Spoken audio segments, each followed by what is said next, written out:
Sebo kyekiriwo tukwaniza Katayira Media TV. Yo Tom Diba na matumbu wati gwe mulabako. Yeah. Don't forget to subscribe to Katayira. You know how we do it. Obulamu bugamba ki? Obulamu sewe wono wowe tukusanze ekikumba tukulabe okikubye. Wakiba. Alright. Engato ya mmeka. Tokisusizzaawo nnyo. Ate nga njisusa nti abban kyali kitya. Namata yaliwa. Namata sitambula naye. Namata ebizibu mubimanyi mmanyi. Swaza kye tumugamba. Kuba talina smartphone kiwata jjabira. Akulabisa nnyo. Alabisa. Taswala. N'ebintu byakola mmanyi kyali kitya. Omulabi yali agadde omumanyi. Kintu kino mwakitandika mutya ani yagira ani yakoppa munne kuba muyinza okuba soko tonyonyolemu. Kintu ekyo kiri mu koppa. Kintu ekyo it's art. Art ava munzi. Nti sound ya Namata kuba Namata ni Tom sound nse bisinga. Nti sound eyo yetunda like sound yange nze Tom atenzani zenkola Namata. Oshagera nti kwata Tom then after ne starting amani Namata. Yes man. Shagede. Okay. Teri yakopani. Bomfunye kingeza okugamba. Kidde muko. Teri yakopani lwasonga nakera ku machine nyingi ya kintu kyange. Ekikwatayo embera wakabi. You understand man? Oli yanoonya gwe. Ekintu kiriwe kiti. Namata taliyo. Anfuna kyegamba. Kitya. Nti abazanya mu sound yange kinga ka unakwata kayimba no kama yiminga. You understand? So I make a sound, they mime. You understand? Esonga nti Tom wali teri ajaza nyanga Tom. Nate Namata taliwo physically. That's why ojasanga abazanyi nga Namata bangi. You understand?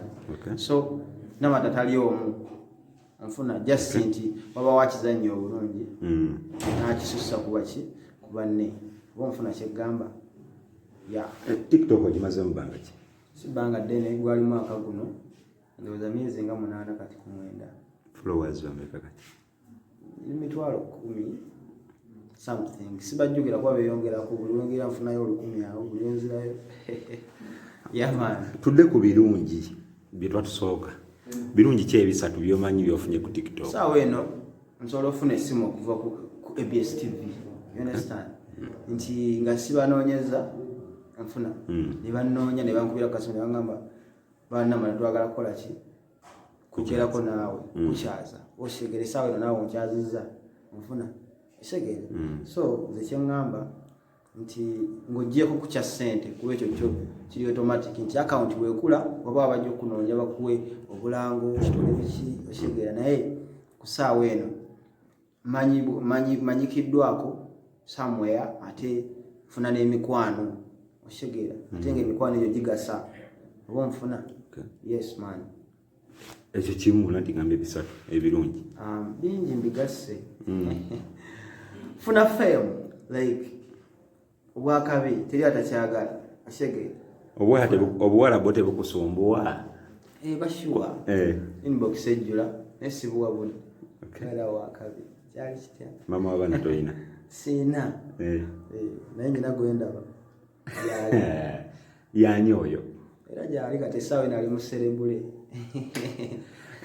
Ebizibu. Ntalo nti mulimu ebikokola ne mu TikTok. Nti oli ajja kulaba okoze ku linnya account ekuze agenda reporting. Segera bakubaninge oddeyo buto. Nfuna nti oli ajja laba wakawo ayagale okukyankalanyaamu akwogera amafuukule obimanyi segera naye nga nze nganze ng'omuntu badde sinafuna nnyo ki kale buzibu obwo oshegera tikuddawo omuntu engeri gye sibeera nnyo mu ntalo nkola waka wange nanfula kyenti segera naye nga ndaba birabi. Ng'oggyeko TikTok mulimu ki gwekola? Nkola mbyennyanja awe Busega ndi musajja akola mbyennyanja era wonsanga ku makyo oyinza obutantegeera kuba mba nzirugala bulungi nga mpunye empuuta. Awo tokolerawo ku ka video? Shalwaki nedda tozira video zange. Ebiseera ezingamba mu butusi oshegera. Yes man. Video yasooka yakutambulira etya era wakikola for fun wakikola for business? Yali for fun because nali muto nnyo nga nkyalina 1,000 abantu 1,000 in fact bali 5 shege nenkola video emu nefunira abantu nga 15,000 shege yoke. Video yali etya? Yali ya nakubira Namata nemugana Namata yagala kukulabako amutufu nga nesi yakagondi kange kamani power kantuddemu nali nakwata flask nentekako bwenti ekipapula nti mani power nekiwandikako bwenti kati era omuntu omulabi abakimanyi nti ekyokutte mani power mwenyo mani power nenkubira Namata yali aŋŋambye nti agenda kunsalako sawa yonna Namata teyajja anfuna ninga mutufu nesi mani power wange antuddemu Namata nga ŋŋamba amazzi gasaze simanya biki tuli eno sisowadde kujja onansonyiwa wakola ki? Ningamba nfudde so kati nembateeka mu mbeera eyo nfuna video netunda nnyo kati Namata olwontandika omuleeta mugundi nati sigamba nti nali nkikoze nali nga akozeyo ka video akaki akamu nfuna era osazaako nnyawe egundi yani nekizuula oluvannyuma nenkola ate video endala era nga ya Namata ate nekola ki nayo netunda nengamba content ali wano nga ne bana bamuzannyamu tebannatandika kozi batandika oluvannyuma nenga sound yange yaliwo already shegera nga omuwala ye Namata waali nenga Namata taliwo physically omwana ono like abanyoolanyola bu face najjamu jukira Namata kikazi kiri awo kyekolakola ebintu shegera kati nakireeta in that like picture shegera nagamba nti segeza Namata solo mufuula bwenti nabanga afaanana bwati you understand yeah so kati najja naye n'ekintu kye naye yakola like yali creative you know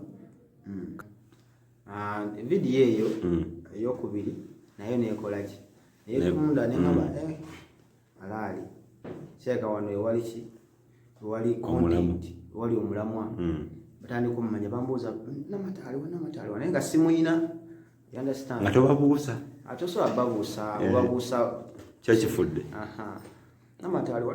Namata aliwa oshegere naye nga sibagamba li Namata yaliwa you know you understand bamanyi waliyo omuntu omulala awo ye Namata kiki oshegere mbagamba Namata gyali lwakuba taliwo aliwa mama we Masaka oshegere nagamba daddi oshegere nemba zaako saazikiza paka 10,000 na something mingi tofuna ku bagita boutique for Facebook ega boutique boutique esoboka ku TikTok naye ffe tulina obuzibu wano nga wenagambye entalo nti TikTok erina obuzibu oba reportinga video yo kiringa nga wonakola omusango ku police nti record esigalayo you understand nti TikTok eno bwe bakuripotinga nti baripotinga video yo manyi ffe tulina enkokola kyokola Abannakenya Tanzania bafuna nnyo ki boutiques nti asobola nafuna boutique nga following ekyali ntono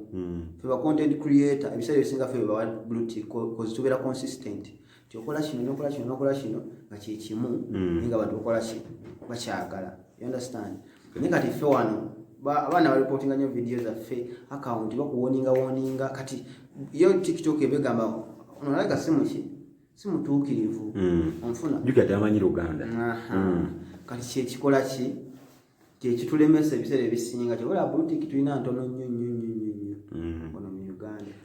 Palaso yakikola atya?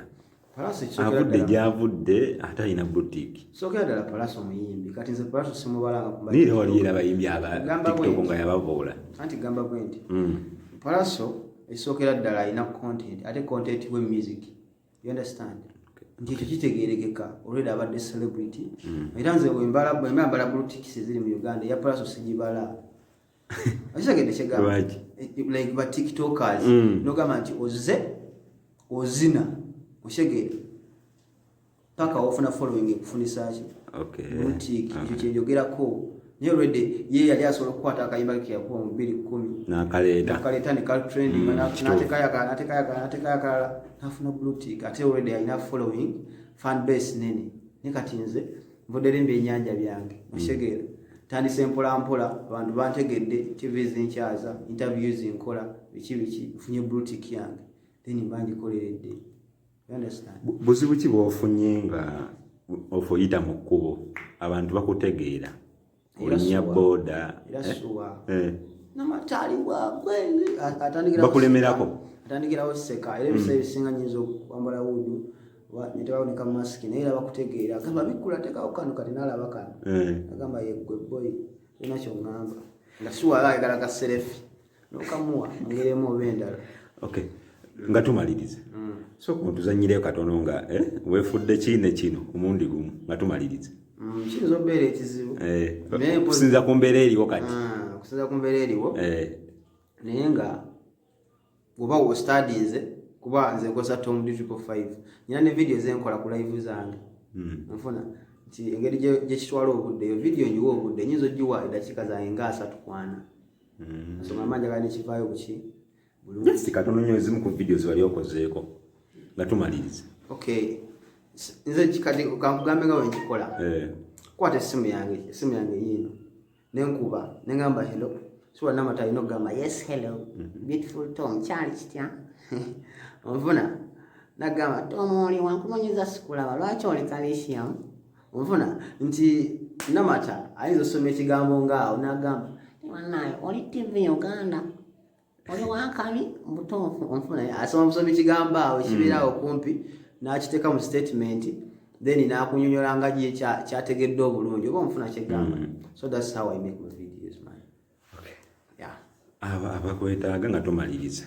Yeah, Tom D 555 like TikTok Tom D 555 Bawanamata, Tom D 555 Wanamata ku YouTube channel, Instagram Tom D 555, Facebook Tom D 555.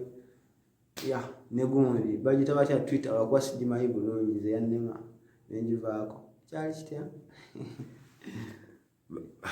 nze sikuzaako mukono aya nawe basiibule mubeere bulungi, subscribe, you know how we do.